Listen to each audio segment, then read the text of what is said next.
Welcome back. Thom Hartmann here with you. Is it time to expose the women who are still celebrating the Confederacy? No, seriously. I mean, that is the headline of an absolutely brilliant piece published over at Daily Beast by Holloway, who is on the line with us right now. Callie is a senior director with the Make It Right Project, senior writer at the Independent Media Institute, who also syndicates the stuff that I write, like the piece that's on Alternet today, and co-curator of Theater of the Resist at the Met Museum.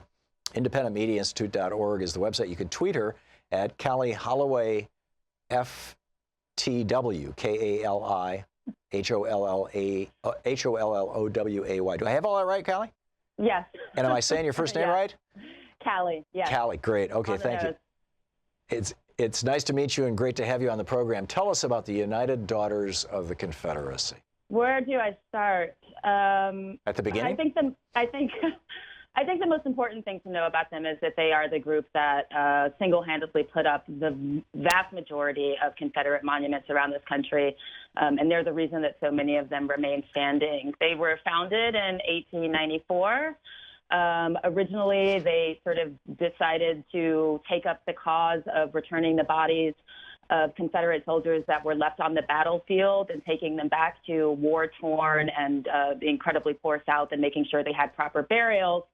And then in the post-Reconstruction era, they went from memorializing soldiers with these very modest statues that they put up in cemeteries to creating these very grand monuments that we're familiar with today.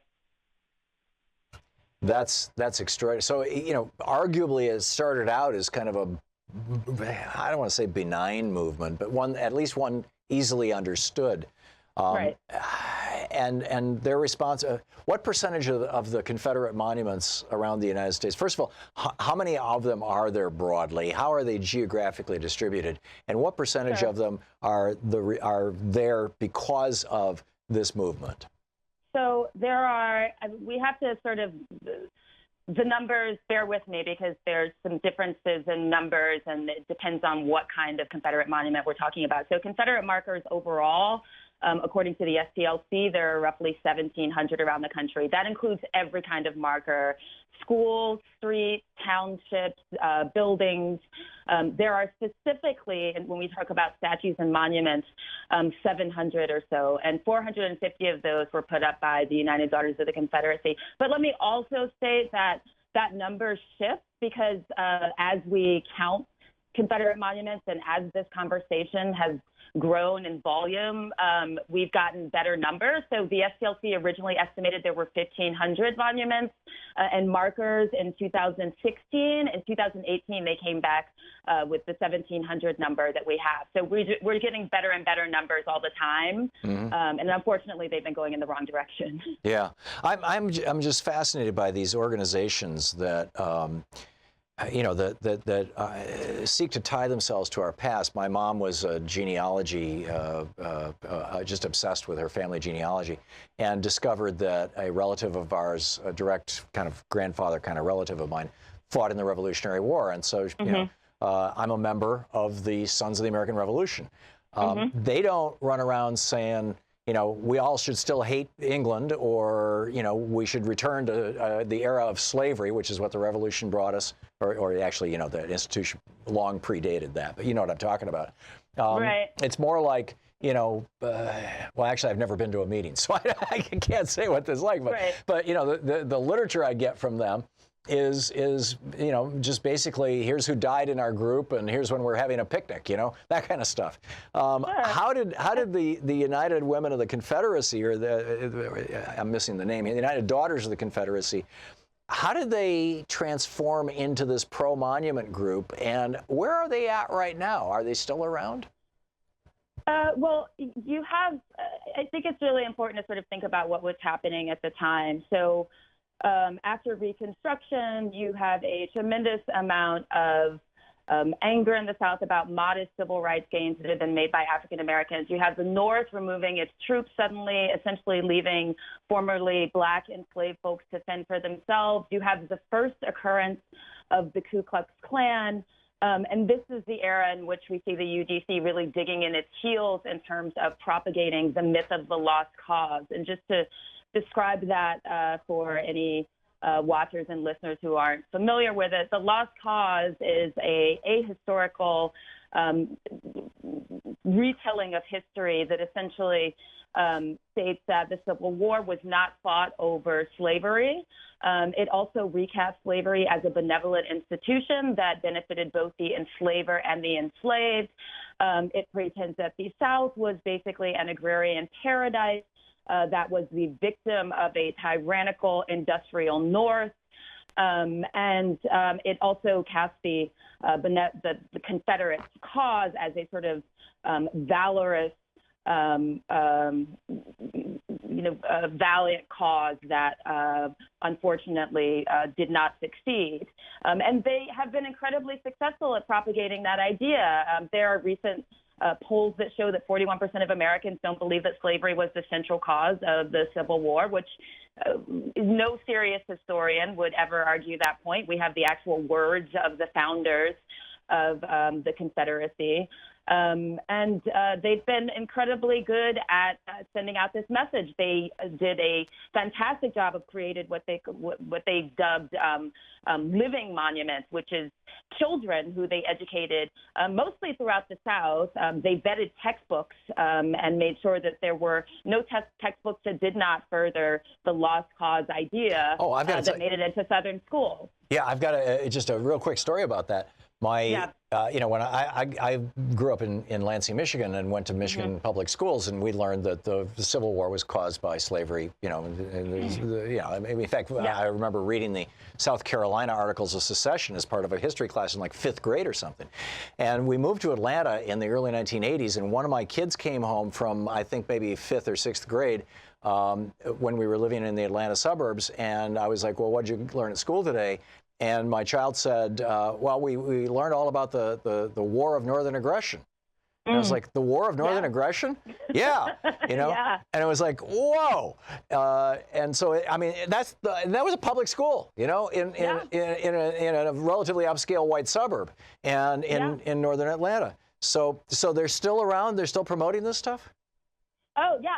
And some of these, they tend to say that most of these books went out of circulation in the late 70s, but I spoke to a woman when I was in the midst of writing the Daily Beast piece who had been in high school. I think she was a sophomore in 2008 in Virginia, and a UDC textbook was in her school, and it had all of the lost cause points laid out in, kind of the most blatant ways. There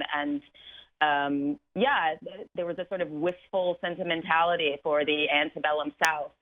The UDC at this point, by its own account, has roughly 25,000 members, and they don't make it into our conversations very often when we talk about Confederate monuments. They tend to keep a very low profile. They aren't very responsive to press when people call them about this stuff, or activists who are fighting to take down Confederate monuments.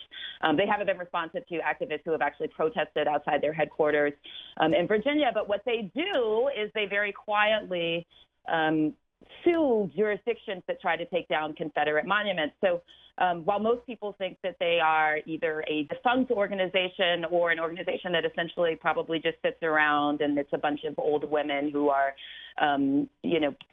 talking about the South but not doing very much to keep up what their organization stood for in the past, that's actually not true. They go to great pains and great lengths to make sure that those monuments remain standing, which means they still exert a fair amount of social and political influence. That's remarkable. And people can learn more about that with your piece over at the Daily Beast, Time to Expose the Women Still Celebrating the Confederacy. We're talking with Callie Holloway. And Callie, we're going to hit a break here in about a minute and a half. So quickly, I'm wondering if you can tell us about Make It Right Project that you're the senior director of. Sure. One of the ideas we had was that we were aware that there was all this great work going on to take down Confederate monuments, but there wasn't a lot of the nature of kind of taking down a local monument is that it's a very sort of siloed and local effort. And there wasn't a lot of contact between those activists in different places. And so we sort of hope to fill that role. The idea is that we're kind of this umbrella project that's dedicated to taking down Confederate monuments around the country and really to telling the truth about history, which is kind of what this whole thing is about, right? Is acknowledging a part of history that Confederate monuments deny. and erase and rewrite with a false narrative. And we bring together several groups that have been engaged in this work for a while, but maybe weren't connected to each other, from historians who are Civil War experts and who have been writing about the truth, to activists who have been doing this work on the ground locally for very long periods of time, and writers, thinkers, journalists, obviously. So it's artists. We think there's a lot of art action that could really be great around this. It helps create a space when people's eyes otherwise glaze over to let people know about these issues. Mm-hmm. So, yeah, the idea is that we're kind of the connective tissue between these groups, and a national group that's going to be focusing very specifically on taking down these statues and monuments. And again, I cannot emphasize enough, because the argument is always that to remove these monuments is erasing history. The monuments themselves were put up to erase history. To take them down acts as a corrective and a form of truth-telling. Yeah, amen. Is there a website, I'm assuming? There is, for the Make It Right Project? There's makeitRightProject.org. Okay. And, yeah, definitely Great. Visit us. And if you're interested in taking part, reach out. That's great. Callie Holloway, she is the Senior Director of the Make It Right Project, a senior writer with the Independent Media Institute, co-curator of the Theater of the Resist at the Met Museum, independentmediainstitute.org, and makeitright.org. Callie, you're doing great work. Thanks so much for dropping by today. It's great talking to you. Thank you so much for having me. My pleasure. My pleasure. Absolutely. We'll be back with more of the news of the day and your calls right after this.